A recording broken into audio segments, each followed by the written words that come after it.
Durante el mes de octubre, año con año, la Iglesia promueve y celebra las misiones en todo el mundo. En este día, 1 de octubre, se celebra la memoria de Santa Teresa del Niño Jesús, quien es patrona de las misiones. Escuchemos en el Evangelio de hoy el envío que Jesús hace de sus discípulos como misioneros. Del Santo Evangelio según San Lucas capítulo 10. En aquel tiempo designó el Señor a otros 72 discípulos y los mandó por delante de 2 en 2 a todos los pueblos y lugares a donde pensaba ir, y les dijo: La cosecha es mucha y los trabajadores pocos. Rueguen por lo tanto al dueño de la mies que envíe trabajadores a sus campos. Pónganse en camino. Los envío como corderos en medio de lobos. No lleven ni dinero, ni morral, ni sandalias, y no se detengan a saludar a nadie por el camino. Cuando entren en una casa digan: que la paz reine en esta casa. Y si allí hay gente amante de la paz, el deseo de paz de ustedes se cumplirá. Si no, no se cumplirá. Quédense en esa casa, coman y beban de lo que tengan, porque el trabajador tiene derecho a su salario. No anden de casa en casa. En cualquier ciudad en donde entren y los reciban, coman lo que les den. Curen a los enfermos que haya y díganles: ya se acerca a ustedes el reino de Dios. Pero si entran en una ciudad y no los reciben, salgan por las calles y digan: hasta el polvo de esta ciudad que se nos ha pegado a los pies nos lo sacudimos, en señal de protesta contra ustedes. De todos modos sepan que el reino de Dios está cerca. Yo les digo que en el día del juicio, Sodoma será tratada con menos rigor que esa ciudad. Palabra del Señor. Este pasaje del Evangelio es exclusivo del evangelista Lucas. Los otros evangelios sí narran cómo Jesús compartió la misión que él viene a desarrollar aquí en el mundo con sus apóstoles, pues extender el reino de Dios iba a ser una tarea que llevará tiempo, esfuerzo y dedicación. Jesús solamente vino a sembrar la semilla del reino, y a la Iglesia, a sus apóstoles, le toca darle el crecimiento.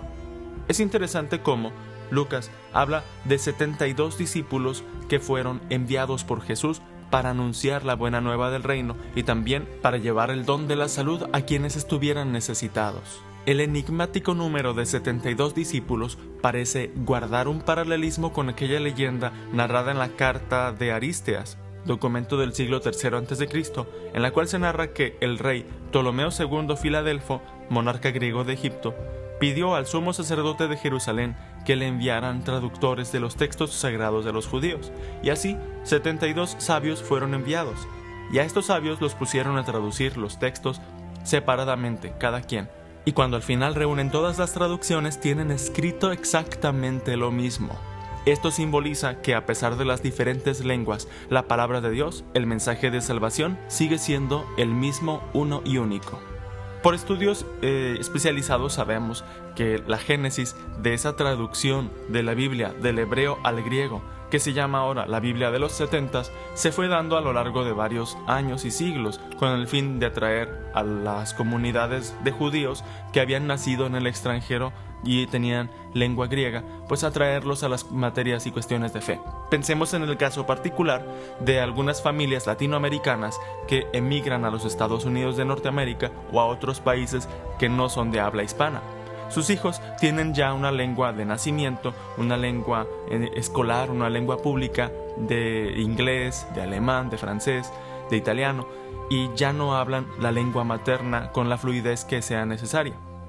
Los judíos que vivían en el extranjero, en la diáspora, en el exilio, tenían ya una lengua, un idioma, una mentalidad más bien parecida a la griega que a la judía. Y es entonces cuando se hace este intento de superar las barreras de las culturas. Es la primera misión que se desarrolla desde el judaísmo hacia el judaísmo que está en el extranjero. Lucas, que es un evangelista cuya proyección va más allá del terreno israelita, el evangelista más universal, nos presenta quizás este símbolo de los 72 discípulos hablando de ese destino universal que tiene la misión, que tiene la palabra de Dios. Pero es interesante notar que estos discípulos no son los 12 apóstoles, sino que son otros discípulos. De manera que a veces cometemos el error de pensar que la gran misión de la Iglesia será impulsada operativamente por quienes son los obispos y los sacerdotes, los que oficialmente reconocemos a veces como la Iglesia. Y sin embargo, hermanos, hermanas, la Iglesia somos cada uno de nosotros. Jesús desea que cada uno de los bautizados, de nosotros que hemos nacido en una época moderna que es parecida al exilio, una época materialista, donde hay otros lenguajes, donde hay otras expresiones de humanismo, a veces alejadas de Dios y otras veces que buscan a Dios como a ciegas. Es un mundo sediento de la palabra de Dios, un mundo que necesita quienes le traduzcan la verdad de la salvación. Vamos a pedir al Señor que todos nos comprometamos para colaborar en esta misión. Que así sea. Gracias por escuchar esta grabación. Compártela con otros para evangelizar. Dios te bendiga.